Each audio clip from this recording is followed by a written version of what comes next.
2 of the 4 young men seated before you will represent Maryland Boys State at Boys Nation in July. Good afternoon. My name is David Polifron. The name of my oratorical prepared oration involved a song of myself, a classic poem by great American poet Walt Whitman. Today will not be a song of myself. It will be about 2 primary things: what I see in this great group of students before me, and what I believe needs to be fixed in our politics and our nation.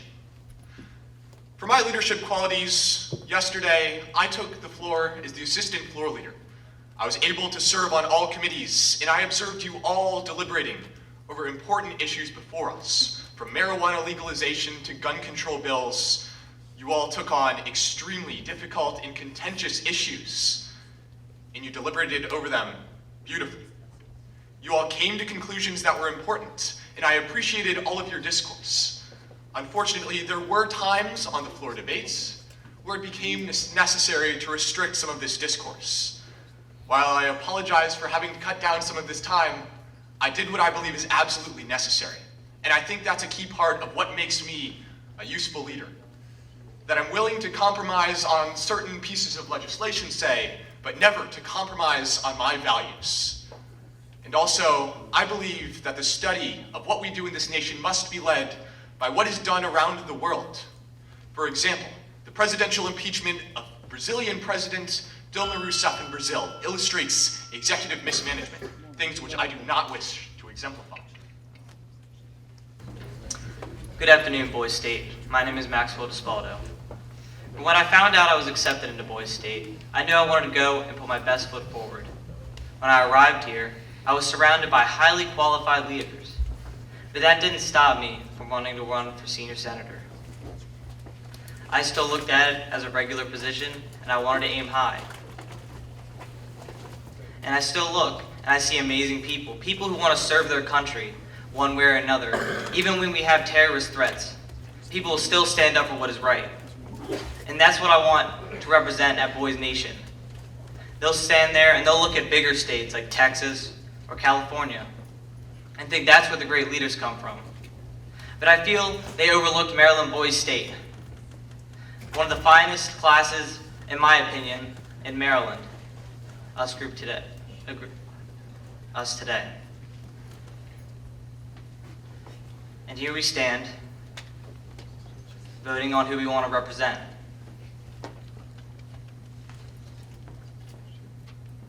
And I feel that when it comes, we want to represent the values we learned here. For example, one of the things you're doing is passing legislation. And what I want to do is pass legislation that reflects what we learned. In the Executive 2015 Summary of Maryland, they talked about an extremely high crime rate. So what I propose is, if I was to go to Boys Nation, a bill that really rehabbed U.S. Senator from the Federalist Party, Robert Carrick. Hey guys. So I want to start by talking about who I am as a person and my background. I'm not going to mention my accolades or what I plan to do. I'm going to talk about my past because I believe that the past is a good indication of one's future. So I didn't grow up in Maryland. I grew up in Wisconsin in a large family. I have 7 brothers and sisters, and we were all homeschooled. When I was 11, my family decided to move to Maryland for family reasons. When we got here, I decided that I wanted to take advanced placement classes and challenge myself socially. So I pleaded with my dad for about a year to allow me to go to public school. And maybe that doesn't sound like such a cool thing to you guys. You're like, wow, public school, that's, everybody gets to go to that. But I'm the first kid in my family to go to public school. I started in 9th grade. And my main goal was to develop myself, not just academically, but socially as well. And I want to do the best that I can. And that's it. Thank you. Candidate for junior U.S. Senator from the Nationalist Party, Alexander McGrath. Thank you. I'm very happy to be here, but I'm not happy about our political climate. We stand on the precipice of one of the most contentious elections in our American history. As I am standing here before you, members of Congress are asleep in sleeping bags on the floor. This is very symbolic, because much like my two friends in the front row, our Congress is sleeping. This is because they refuse to compromise. That is reprehensible, that is inexcusable, but we can change it. Together, we can choose candidates as representatives who are willing to compromise. We need to learn that in this country we can disagree without being disagreeable. We need to choose a candidate who can make friends. Gentlemen, I am that candidate. My close friends, TJ Foley from Iowa, Kaiji Bell from South Carolina, and Jared Wong from Kansas will be attending Boys Nation this summer. These are friends with whom I debate almost every day. Well, I mean, before we had our cell phones taken away. And Jared from Kansas is someone who I always disagree with. But with our communications and with our close working together, we've been able to find common ground. However, in the words of our president, let me be clear. This is not about who I know. Instead, it's about what I know. We all heard Mr. Larimore earlier tell us that the political simulation is important. Think about what I did, and think about what I can do for you. Thank you. The director of Boys Nation has made it quite clear that senators attending have knowledge in the legislative process and also general understanding of Robert's Rules of Order. Do you possess those traits, and also where did you gain the knowledge? As Mr. Larimore told us, a lot of things at Boys Nation will be political simulations. You had the opportunity to see how I was in a political simulation and see what I know and what I can do, and what I can do for you. Now, as to where I learned this information, I am actually fortunate enough to work for Congresswoman Donna Edwards, who is a member of the United States House of Representatives. I interned in her district office this summer, and as soon as this ends, I will take a shower and I will go up to Capitol Hill, where I will be interning for the duration of the summer, with of course a break if you guys decide to send me into Boys Nation, which I would appreciate. And so that's where I learned it. I have been on the floor of the United States House of Representatives. I have seen it in session. I have watched it being presided over. I know these rules. I was a parliamentarian for my county's student government. Thank you. Given the recent terror attacks and threats, what should the U.S. do to counter terrorist threats?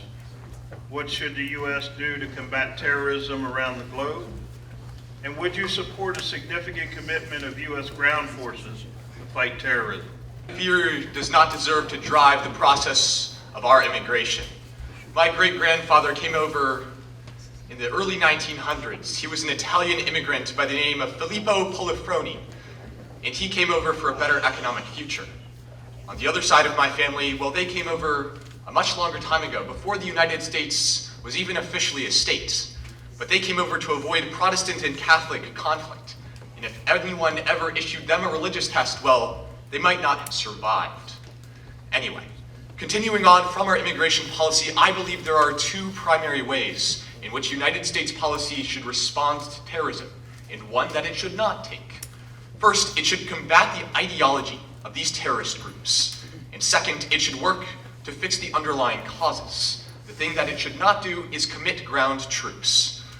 Last year, when the Islamic State was becoming a major terrorist threat, The Atlantic published a profile in which they elaborated upon the knowledge that ISIS wants an apocalyptic war. We should not come to them. We should not play into their hands. Thank you. I don't agree with you on the immigration part. Yes, we should be letting people in, but we do need some sort of screening process, because if we just let anyone in, that's how problems happen. We've sat here and we've watched terrorist attack, Paris, San Bernardino, what happened last week in Orlando. And we just keep sitting here and just doing nothing, it's just going to keep happening. and happening. So I believe there should be a screening process, but it shouldn't be about race. It should be about background checks and figuring out who you really are. Because why would we let people who are just trying to destroy our country from within into this country? And as for combating terrorism, there shouldn't be a significant ground troop force. We learned our lesson in the early 2000s. What happened? There are Marines dying from just going from point A to point B from IEDs. But with that being said, one way to combat it is special forces taking out high priority targets. Thank you. All senators going to Boys Nation have to write a bill before their arrival. What would be the topic of your bill that pertains to current United States issues? What would be the topic, and what would be the tactics you use to push that bill through your committee? And it would be a bill to extend the voucher program. And what this program is it allows a student who is attending a public school to take the credit and the revenue that is used toward their public school education and put it toward a different type of education, whether that be homeschooling or private school. And so what this does is it gives options to those kids who want to attend a specialized type of school to learn a special skill.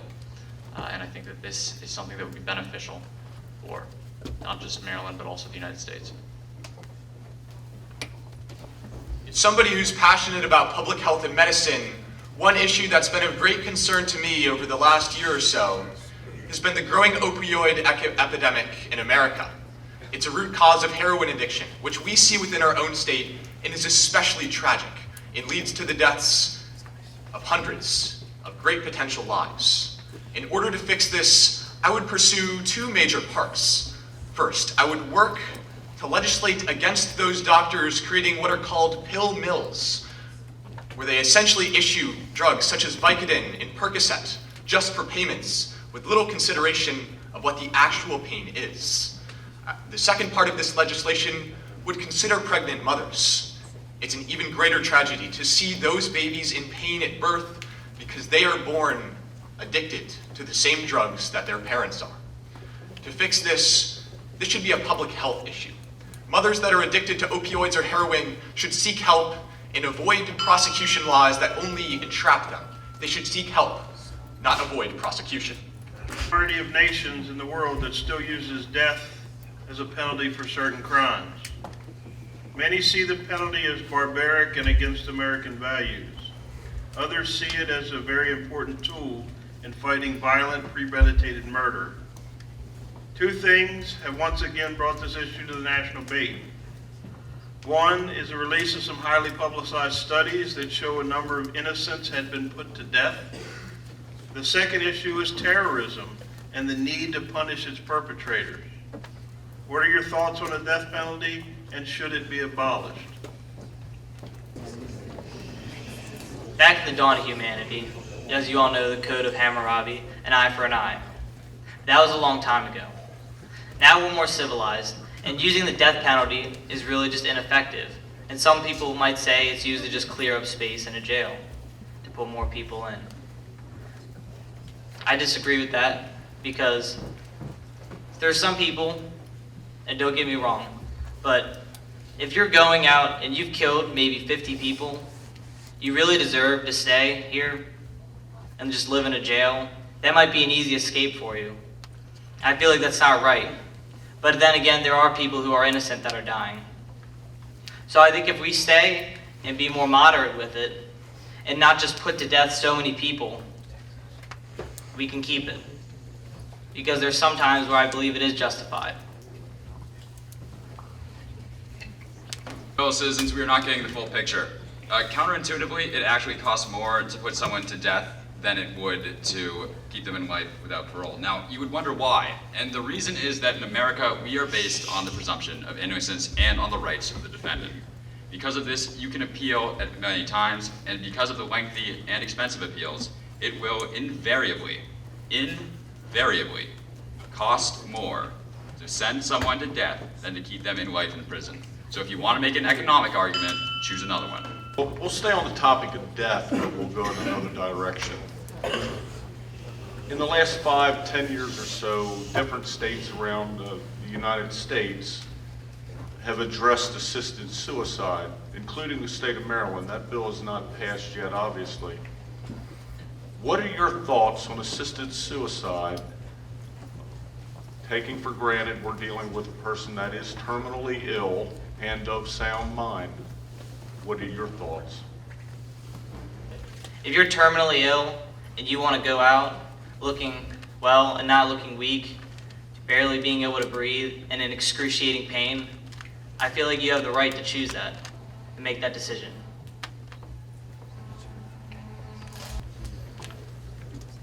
I would agree with the speakers who have previously spoken on the fact that an individual should be able to make this decision for themselves. Let's put this in perspective. Oftentimes it's made as a choice between life and death. However, let me be perfectly clear. They are still going to die.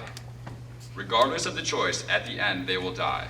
The choice is whether they will go in a dignified, respectable, and sound manner which they can choose, which their family can be around, or if they will die in agony. The national debt recently has ballooned, and the deficit still is nearly $500 billion per year.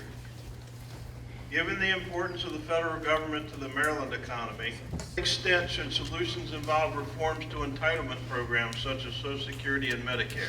Our debt is absolutely a crucial issue, but I think it's important to clear up one number. The true core debt of the United States sits at around $13 trillion, not 19 to 20. Those higher numbers are the result of borrowing between governmental programs. It might be like borrowing money from yourself. Still, $13 trillion is a significant figure. But to put it in perspective, when Greece experienced its meltdown, its debt sat at 175% of its gross domestic product. Currently, our debt is at 75% of our gross domestic product.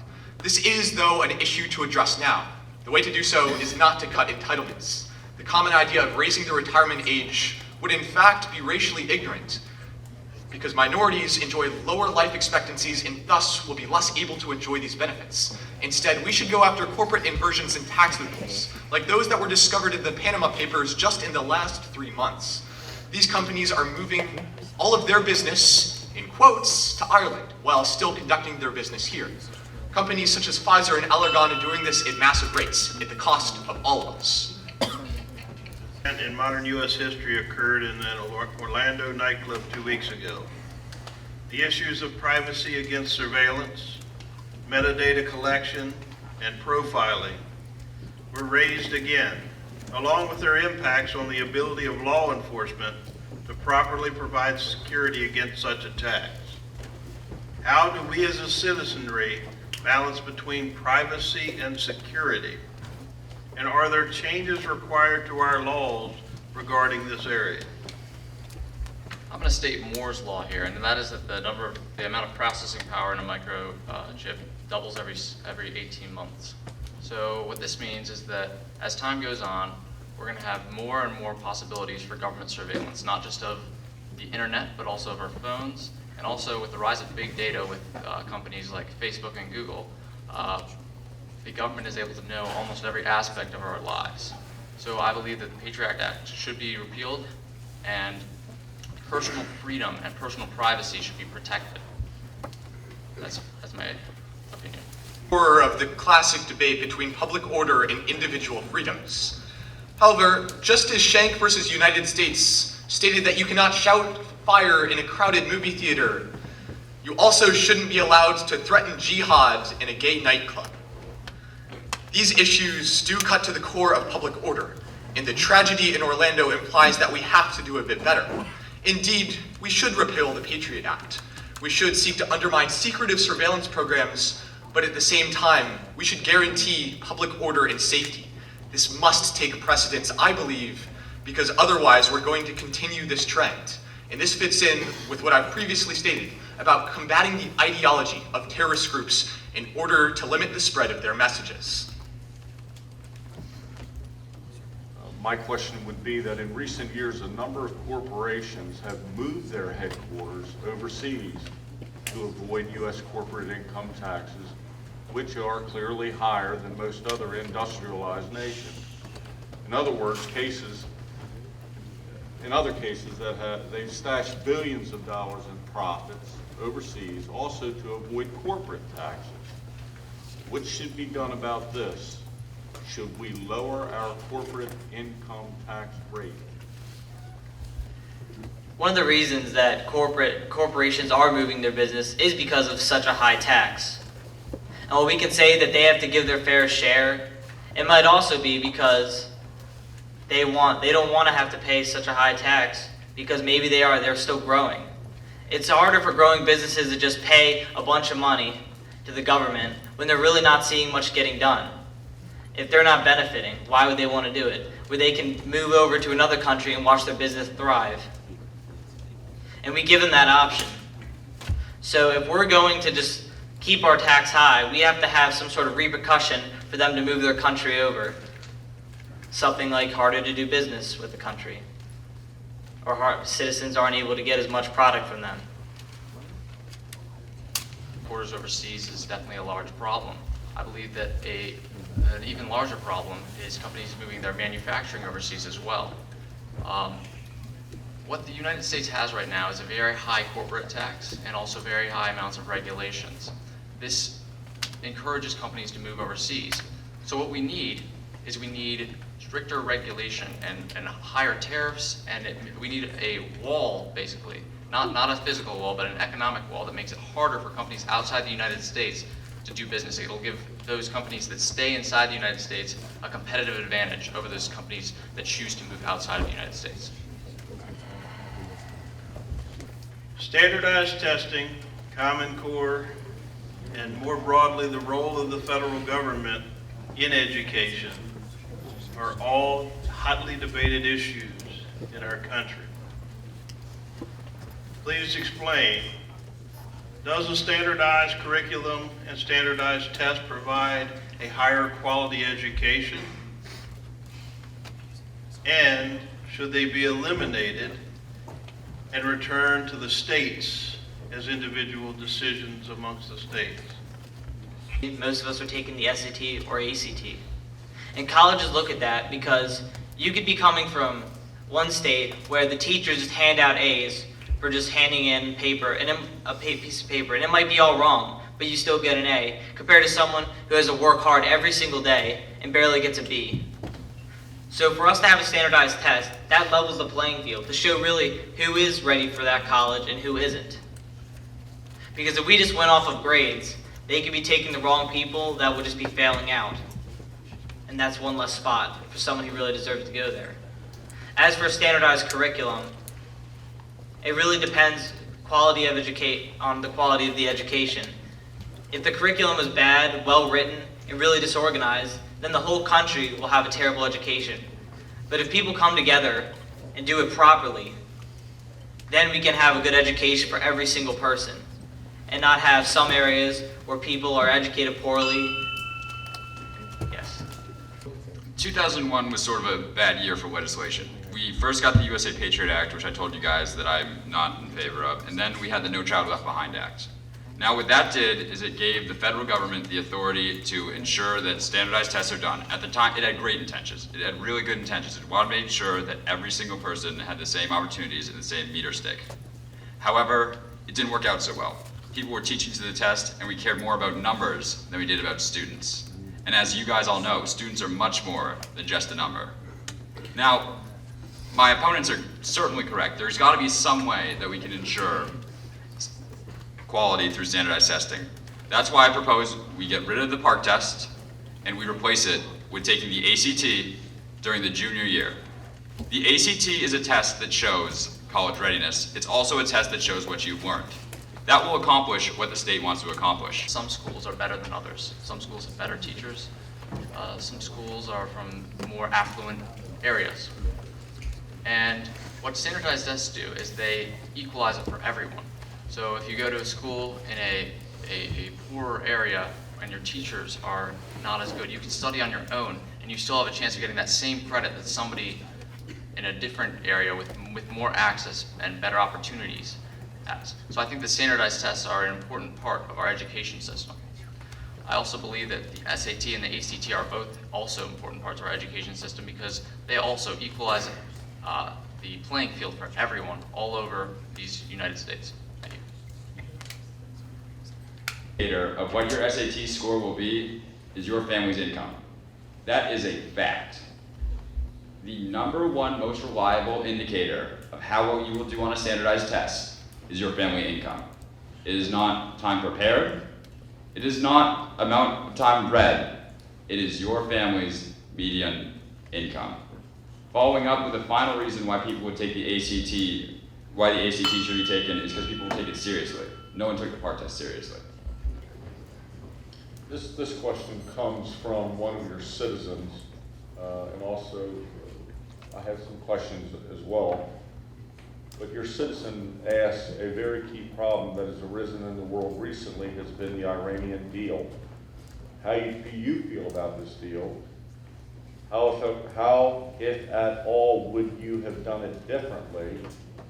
And I'll add, do you think the Obama administration gave away too much?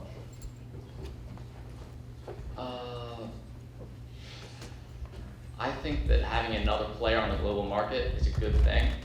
I don't believe that the punishment was effective and that it was working. I don't believe that Iran was going to halt their nuclear program if they kept on not being able to sell their products to the rest of the world. So I'm in agreement with the action taken.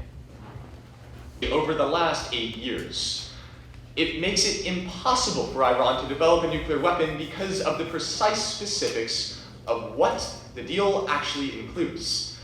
Iran had to fill up with concrete all of its plutonium enrichment and uranium enrichment centrifuges. It had to decrease its current stockpile of uranium, and it will still have a couple heavy water reactors, where it is only possible for them to use nuclear energy. There is absolutely no chance that they will have a nuclear weapon. We have done a lot this week, and will continue to stay in touch after this week. But more than anything, you have built a camaraderie between you all that will last a lifetime. And with that, that concludes the inaugural Maryland Boys State Senate debate.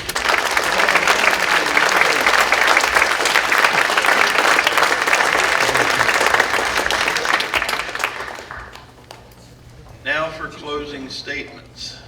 First, I'd just like to thank everybody who supported me all this way, and most specifically, I'd like to thank the entire American Legion for guiding me through the process of not only the oratorical contest, but as well Boys State, for instilling in me a moral compass of what it truly means to be an American that's involved in our civics process. From you all, I've learned so many things about what truly makes our nation great. That's why I want to stand not only for this state, but also for our nation. I was honored yesterday to see what you all believe. Now you've finally gotten the chance to see exactly what I believe on this whole host of issues. I hope you'll agree with me, and if you don't, that perhaps is even better. I want to continue to discuss these issues with you. If elected, Boys Nation does not begin on the 22nd of July. Boys Nation begins this Sunday. I want to be in continued communication with all of you. I want to be the best representative possible of you because I want to absorb exactly what you all believe. I want to become your voice. Through this debate, you saw my different views on political issues of modern day. I won't say that I'm more conservative or more liberal, but I gave them my opinion. You can judge me on how you feel. But with that being said, that's not one of the reasons why I want to go to Boys Nation and be your senior senator. Why I want to do that is really get and show all we have accomplished this week, and bring that to Boys Nation, so they recognize Maryland and see that Maryland has done so much because, in honesty, we're one of the closer states to DC. And I want people to think of Boys State, Maryland, and associate it within a program that will imbue the highest ideals of honor, service, and hard work.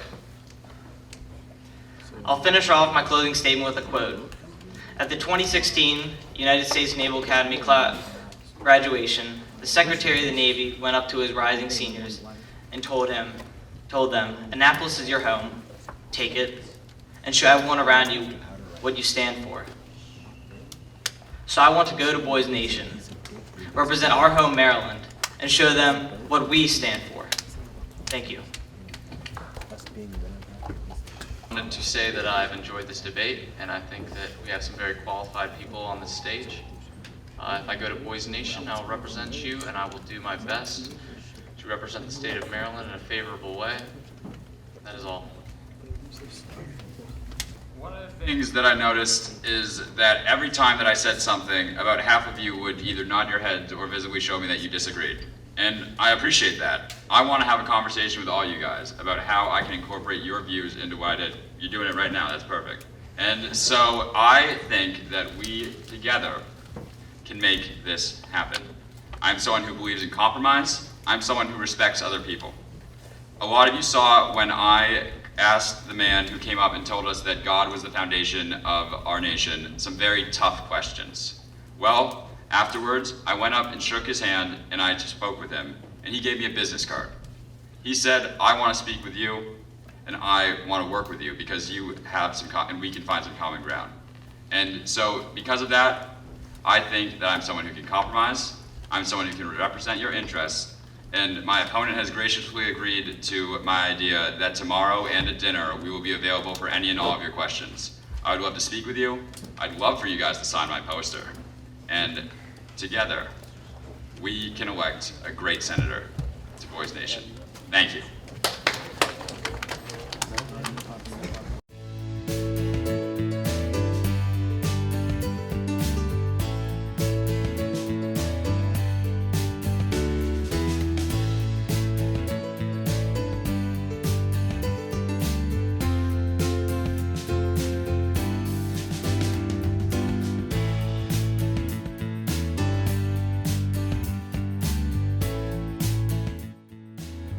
I would personally describe this as just the best possible form of government education. I'm really passionate about civics education, and I think they do an incredible job here. It's infused with sort of the values similar to Boy Scouts, similar to ROTC, but I think it elevates itself above those programs because of its focus on civics application and allowing those who might not have taken a government class before to really understand what it means to participate in our government process. Initially, I joined this program because by West Point, United States Military Academy, an academy I wish to attend, they say Boy State is one of the best things you can attend to get there. So I tried my best overseas to apply. I sent in my application. Thankfully, it was sent back, and I'm grateful. Overall, what I've learned here and what I'm thankful for is the fact that I've been given the opportunity to meet such a diverse group of students. Like I said, I've lived in international schools and I met people of different ethnic groups, different races, different backgrounds.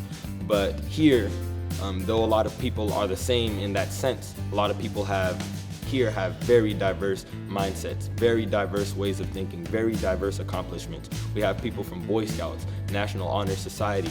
It's a great privilege being able to meet people here. We as counselors try to put tools in their toolboxes that will help them the rest of their lives. I still use things I learned in 1980 to this day, and I can remember those things being taught to me. Still use them. Also, we feel that this is a foundation to help build on. For those that want to go to the Naval Academy West Point, it's a key part of their resume, their application to get them going. Also, we see many students that come here where they haven't had that switch turned on yet. And we actually witness it with students here. The switch pops on, they're ready to go, the lights are on. It's extremely satisfying.